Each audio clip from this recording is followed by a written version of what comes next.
Welcome back to my channel. So Navaratri start ಆಯಿತು. ಇವತ್ತು first day ಆಗಿರೋದ್ರಿಂದ ನಿನ್ನೆ ಎಲ್ಲ ರೆಡಿ ಎಲ್ಲ ಮಾಡ್ಕೊಂಡು ಇಟ್ಕೊಂಡಿದ್ವಿ. ಸೊ ಬೇಗನೆ ಎದ್ದು ಸುಮಾರು 3 o'clock ಆಗಿತ್ತು ನಾನು ಎದ್ದಾಗ. ಎದ್ಬಿಟ್ಟು ನನ್ನ ಮಗನ ಮಲಗಿಸಿ ಅದಾದಮೇಲೆ ಕಸ ಹೊಡೆದು ನಮ್ಮನೆಯೆಲ್ಲ ಕ್ಲೀನ್ ಮಾಡಿಕೊಂಡು ಸ್ನಾನ ಮಾಡಿ ಪೂಜೆ ಮಾಡಿಬಿಟ್ಟೆ. ಫಸ್ಟ್ ನಾನು ಯಾವಾಗಲೂ ನವರಾತ್ರಿಗೆ ಹೋಗುವಾಗ, ಬನ್ನಿ ಮರಕ್ಕೆ ಹೋಗುವಾಗ ಫಸ್ಟ್ ನಾನು ಮನೆಯಲ್ಲಿ ಪೂಜೆ ಮಾಡಿಬಿಟ್ಟೆ ಹೋಗೋದು. ಸೊ ನವರಾತ್ರಿಗೆ ಎಲ್ಲ ಏನೇನು ಬೇಕೋ ಅದೆಲ್ಲ ತೊಗೊಂಡು ನಾವು ಹೊರಟ್ವಿ. ನನ್ನ ಜೊತೆ ನನ್ನ ಹಸ್ಬೆಂಡ್ ಕೂಡ ಬೇಗನೆ ಎದ್ದು ನನ್ನ ಜೊತೆನೇ ಬಂದರು. ಸೊ ನನಗೇನಪ್ಪ ಖುಷಿ ಅಂತ ಅನಿಸಿದ್ದಂದರೆ, ಫಸ್ಟ್ ಪೂಜೆ ನನ್ನದೇ ಆಗಿತ್ತು. ಅದು ನನಗೆ ತುಂಬ ಅಂದರೆ ತುಂಬ ಖುಷಿ ಅನ್ನಿಸ್ತು. ಇನ್ನು ಯಾರೂ ಬಂದಿರಲಿಲ್ಲ. ನಾವು ಹೋದಾಗ ಅಲ್ಲಿ 4 o'clock 4-5 ಅಷ್ಟೇ ಆಗಿತ್ತು.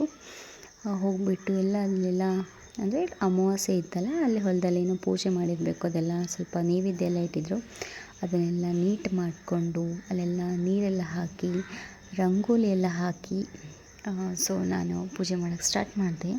ನೀವು ನೋಡ್ತಾ ಇದ್ದೀರಾ ಮರ ಎಷ್ಟು ಬೆಳೆದಿದೆ ಅಂತಂದರೆ ತುಂಬ ದೊಡ್ಡದು. ಆಮೇಲೆ ಪಕ್ಕದಲ್ಲಿ ಕೃಷ್ಣ ತುಳಸಿನೂ ಕೂಡ ಬೆಳೆಸಿದ್ದಾರೆ. ಎಲ್ಲ ದೇವರು ಇಲ್ಲೇ ಇರೋ ಹಾಗೆ ಅನ್ನಿಸ್ತು.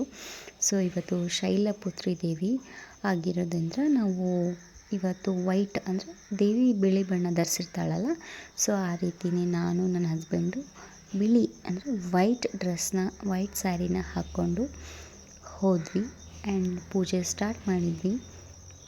ನಿಮಗೆಲ್ಲ ಅನ್ನಿಸ್ಬೋದು ಏನಿದು ಇಷ್ಟು ಬೆಳಗ್ಗೆ ಎದ್ದು ಹೋಗೋದು ಅದು ಇದು ಅಂತೇಳಿ. ಬಟ್ ಖಂಡಿತ ನಂಬಿ, ಇದರಿಂದ ಏನೋ ಒಂದು ಶಕ್ತಿ ಇದೆ. ನಿಜವಾಗ್ಲೂ ನೀವು ನಂಬಿ. ಯಾರೆಲ್ಲ ದೇವ್ರನ್ನ ನಂಬಲ್ಲ, ದೇವ್ರನ್ನ ನಂಬೋರಿಗೆ ಗೊತ್ತು ಇದರ ನವರಾತ್ರಿ ಸ್ಪೆಷಲ್ಸ್ ಏನಂತಂಥೇಳಿ. ನಿಜವಾಗ್ಲೂ ದೇವ್ರನ್ನ ನಂಬಿ, ದೇವ್ರ ಮೇಲೆ ನಂಬಿಕೆ ಇಟ್ಟು ನೀವೇನೇ ಒಂದು ಮಾಡಿ ಅದು ಸಕ್ಸಸ್ ಆಗೇ ಆಗುತ್ತೆ. ನಾನು ನಿಮಗೆ ಲಾಸ್ಟ್ ಇಯರ್ ನಾನು ಸೇಮ್ ವೀಡಿಯೋಸ್ ಮಾಡಿದ್ದೆ. ಸೊ ನನಗೆ ತುಂಬ ಗ್ರೋತ್ ಆಗಿತ್ತು ಚಾನಲ್. ಬಟ್ ಆ ಚಾನಲ್ನಲ್ಲಿ ನಿಮ್ಗೆ ತೋರಿಸಿದ್ದೆ ನಾನು ಆವಾಗ ಪ್ರೆಗ್ನೆನ್ಸಿ 7 ಮಂತ್ಸ್ ಅಥವಾ 6 ಮಂತ್ಸ್ ಇರ್ಬೋದು. ಸೊ ಆವಾಗನೇ ಬೇಗ ಎದ್ದು ಬಂದಿರೋಳು ನಾನು.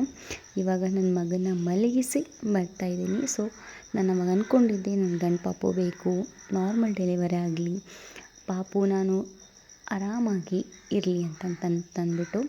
ಸೊ ಅದೇ ವಿಶ್ ಕೂಡ ನನಗೆ ನೆರವೇರಿತು. ಅದಾದಮೇಲೆ ಪೂಜೆ ಎಲ್ಲ ಮಾಡಿ ಉಡಿ ತುಂಬಿ ಬನ್ನಿನ ಮನೆಗೆ ತೊಗೊಂಡು ಹೋದ್ವಿ. ಸೊ ಶೈಲಪುತ್ರಿ ನಿಮ್ಗೆ ತೋರಿಸ್ತಾ ಇದ್ದೀನಿ ನೋಡಿ, ಶೈಲಪುತ್ರಿ ದೇವಿ.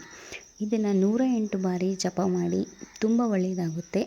ನಂಬಿಕೆ ಇರೋರು ಮಾಡಿ, ನಂಬಿಕೆ ಇಲ್ಲದವರು ಮಾಡಿ ಅಂತ ಹೇಳ್ತಾ. ಸೊ ಅದೇ ರೀತಿ ಎಲ್ಲ ಮುಗಿಸ್ಕೊಂಡು ನಮ್ಮ ಮನೆಗೆ ಹೊರಟ್ವಿ.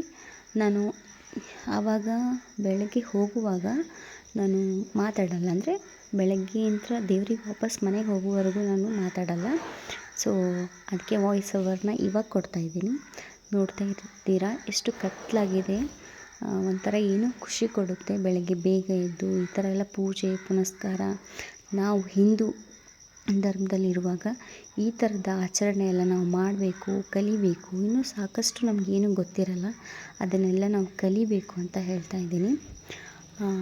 ನೆಕ್ಸ್ಟ್ ಏನಪ್ಪ ಅಂತಂದರೆ, ಏನೋ ಒಂದು ಪಾಸಿಟಿವ್ ಎನರ್ಜಿ. ಬೆಳಗ್ಗೆ ಬೇಗ ಎದ್ದು ಬ್ರಾಹ್ಮಿ ಮುಹೂರ್ತದಲ್ಲಿ ನೀವು ಜಸ್ಟ್ ಒಂದು ದಿನ ಪೂಜೆ ಮಾಡಿ ನೋಡಿ, ನಿಮಗೆ ಎಷ್ಟು ಖುಷಿ ಕೊಡುತ್ತೆ. ಹಾಗೆ ನಿಮ್ಮದು ಮನೆಯೆಲ್ಲ ಫುಲ್ ಶಾಂತ ರೀತಿಯಿಂದ ಎಷ್ಟು ಚೆನ್ನಾಗಿರುತ್ತೆ ಅಂತ ನೋಡಿ.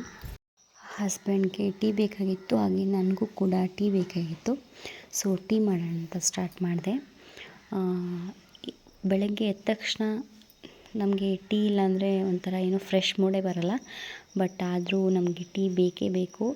ಟೀ ಅಂದರೆ ನಮಗೆ ಪಂಚಪ್ರಾಣ ಅಂತಲೇ ಹೇಳ್ಬೋದು. ಸೊ ಟೀ ಎಲ್ಲ ಮಾಡಿಬಿಟ್ಟು ಟೀ ರೆಡಿ ಆಯಿತು. ಸೊ ಟೀನ ನಾವು ಇವಾಗ ನಮ್ಮ ಹಸ್ಬೆಂಡ್ ಅಂದರೆ ಪತಿ ದೇವರಿಗೆ ತೊಗೊಂಡು ಹೋಗಬೇಕು. ಆ್ಯಂಡ್ ನಿಮ್ಗೆ ನೋಡ್ತಾ ಇದ್ದೀರಾ, ಇದು ಕ್ಯಾಮ್ರಾ ಸ್ಟ್ಯಾಂಡ್. ಇದನ್ನು ನನ್ನ ಫ್ರೆಂಡು ನನಗೆ ಗಿಫ್ಟಾಗಿ ನನಗೆ ಕೊಟ್ಟಿದ್ದಾಳೆ. ಸೊ ಅವಳಿಗೆ ತುಂಬ ಥ್ಯಾಂಕ್ಸ್. ಆ್ಯಂಡ್ ಇಬ್ಬರು ಕೂತ್ಕೊಂಡು ಟೀ ಕುಡ್ದಾದ್ಮೇಲೆ ಡ್ರೆಸ್ ಎಲ್ಲ ಚೇಂಜ್ ಮಾಡಿಬಿಟ್ಟು ಭಗವದ್ಗೀತೆ ನಾನು ಸುಮಾರು ದಿನ ಆಗಿತ್ತು ಓದಿದೆ. ಸೊ ಇವತ್ತು ನಾನು ಭಗವದ್ಗೀತೆ ಓದೋಕ್ಕೆ ಸ್ಟಾರ್ಟ್ ಮಾಡಿದೆ.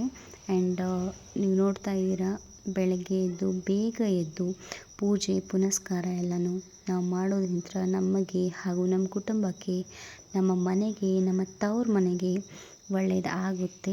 ಸೊ ನಾನು ಒಂದು ವಿಶ್ ಇಟ್ಕೊಂಡು ನಾನು ಪೂಜೆ ಮಾಡಿದ್ದೀನಿ. ಸೊ 9 ದಿನದಲ್ಲಿ ಆ ವಿಶ್ ಬಗ್ಗೆ ನಿಮಗೆ ಹೇಳ್ತೀನಿ. ವಿಡಿಯೋ ಲೈಕ್ ಆದ್ರಲ್ಲಿ ಶೇರ್ ಮಾಡಿ, ಸಬ್ಸ್ಕ್ರೈಬ್ ಮಾಡಿ, ಲೈಕ್ ಮಾಡಿ.